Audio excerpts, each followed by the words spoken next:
Bienvenue à la 14e édition des JNAE, Jeunes Néo-Aquitains s'engagent. L'objectif de ces rencontres, c'est qu'effectivement, elles soient organisées et conçues par les jeunes.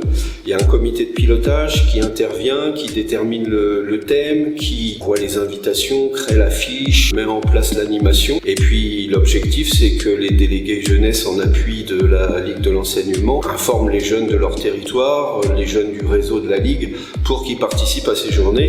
Et l'objectif effectivement de ces 2 jours qui sont situés avant les vacances de la Toussaint, c'est que on évoque un thème d'actualité qui concerne la jeunesse et qui soucie aussi la jeunesse. Donc ces rencontres, elles produisent des débats, elles produisent des échanges, elles produisent des rencontres, mais aussi de la création artistique et puis beaucoup de convivialité.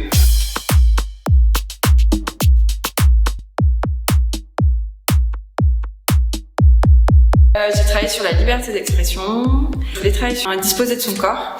Et en fait, la liberté d'expression, ça m'intéressait plus parce que je pense qu'on est dans un monde où justement on la perd petit à petit, où il y en a trop avec les réseaux sociaux. Et je trouvais ça intéressant de pouvoir en parler en fait. En fait, nous, on a travaillé avec des photos. Chacun a choisi une photo, ou 2 photos, on a eu le cas aussi. Et moi, j'ai travaillé sur une photo qui représentait mai 68 avec les femmes qui veulent disposer de leur corps. Et à l'heure actuelle, donc en 2018, avec le hashtag MeToo, où les femmes ont commencé à parler de leur agression sexuelle ou d'harcèlement, etc. Et après, à côté, on a eu parlé des attaques du Bataclan, on a parlé des migrants aussi, par exemple. Qui est pareil, il y a des migrants qui partent de leur pays parce qu'ils n'ont pas de liberté d'expression en fait. Et pareil, sur les violences conjugales, on avait une image avec une femme qui avait une main sur la bouche d'homme. Donc pareil, on a vraiment débattu sur ça. Alors quand on a fait le débat avec les élus, on s'est rendu compte qu'on allait parfois dans un mur parce que c'est pas possible. Par exemple, la surveillance sur les réseaux sociaux, c'est pas possible. Mais moi, je pense qu'il y a une éducation à faire sur les réseaux sociaux, pour les jeunes notamment, parce que souvent on les laisse faire un peu tout et n'importe quoi. Même les gens plus vieux, qui n'ont pas du tout l'habitude des réseaux, ils font tout et n'importe quoi, ils se rendent pas compte à quel point ça peut être dangereux en fait. Et pour tout ce qui est migrants, etc., je pense qu'il faut juste apprendre à vivre avec. Il y a des gens, tant qu'ils n'ont pas de liberté d'expression dans leur pays, ils seront amenés à partir de ce pays, comme nous on a pu le faire, ou comme nous on s'est révoltés, eux ils ont peut-être pas la chance de se révolter, donc les laisser venir, peut-être trouver une liberté, etc. Et pour tout ce qui est violence conjugale, MeToo, etc., il y a peut-être des formations à faire pour écouter, entendre, peut-être plus en parler, plus mettre en avant certaines associations, etc. Mais je pense qu'il faut retrouver une collectivité pour pouvoir tout simplement libérer la parole, en fait, qu'elle se passe sur les réseaux sociaux ou sur les médias. Et voilà.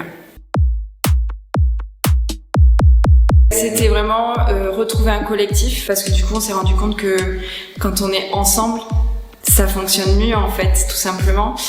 Et de vraiment entraider, de parler, d'entendre en particulier en fait ces gens-là qui ont peut-être besoin tout simplement d'écoute et qu'on les aide. Et après, il n'y a pas vraiment de solution sur la liberté d'expression, il faudrait juste qu'on s'attaque un peu à ces gouvernements qui n'ont pas appliqué la loi des droits de l'homme en fait. C'est dans l'ONU, c'est dans les lois internationales de l'ONU, il me semble, si je dis pas de bêtises, mais c'est quelque chose qui est censé être pour tout le monde en fait. J'espère qu'on aura évolué. Non, j'espère qu'on sera moins individuel. Là, pour le coup, je suis même pas optimiste moi-même.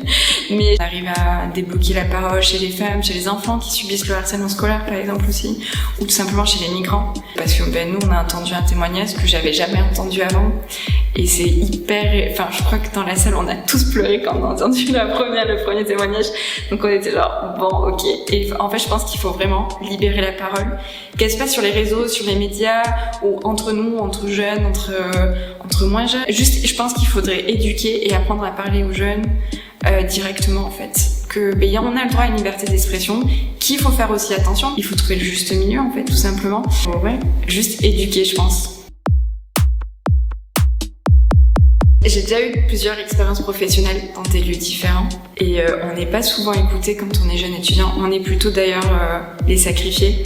Genre, il faut que tu fasses des heures, vas-y, je te prends. En service civique, on est plus écouté, etc. Et je pense que On essaie de s'engager jeune, mais ça s'est ressorti surtout hier au niveau de l'environnement. On est perdu, on n'a pas d'éducation sur la politique, etc. On nous présente plus ou moins, mais on n'a pas vraiment d'éducation. Et quand on arrive au niveau des votes ou etc., on est genre, mais je vote pour qui? Je fais quoi? Je comprends pas la moitié des mots dans le programme de celui-là. Donc je pense qu'on est écouté, mais qu'il faudrait qu'on nous apprenne aussi à comprendre la société actuelle, tout ce qui est politique, plus qu'on ne le fait à l'heure actuelle. Parce qu'on nous apprend, vous voyez, vous avez le droit de vote, les femmes ont le droit de vote à 18 ans, c'est passé, etc. Mais on nous explique pas à l'heure actuelle les partis, ce qu'ils pensent. Et je trouve ça intéressant qu'on puisse le faire déjà en école. C'est des jeunes engagés qui se réunissent et qui débattent. Et c'est trop cool. Parfait, t'as même le mot de la fin. Merci beaucoup. Alors moi, j'ai participé aux mobilités, migration et mouvements. Comme on était un groupe avec beaucoup de personnes venant d'Europe pour faire des services civiques ou juste de travailler en France, on est beaucoup resté donc sur les facilités et les difficultés qu'il pouvait y avoir à voyager en Europe ou ailleurs.